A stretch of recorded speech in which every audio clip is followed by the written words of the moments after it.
È un passeggiare per Venezia assaporandone i luoghi e i saperi che da sempre la rendono unica e incantevole.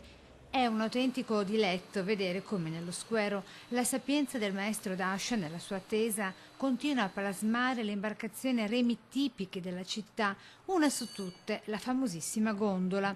E ancora l'antica arte delle maschere in cartapesta, vero simbolo del Carnevale di Venezia, che con pizzi, piume e perle ci attende con il suo vasto e ricco programma di feste e opere a tema.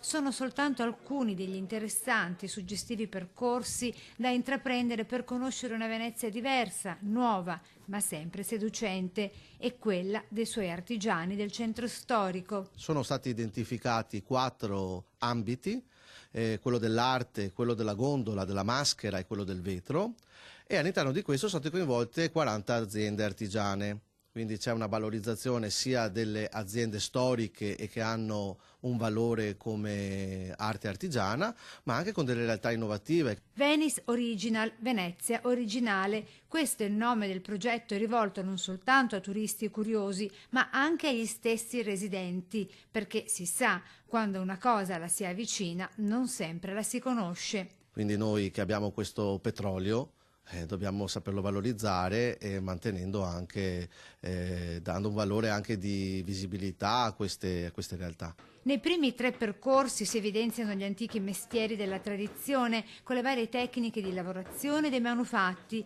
Il quarto invece è legato a quella specifica zona chiamata del chilometro dell'arte e si trova cioè tra la punta della dogana e l'accademia.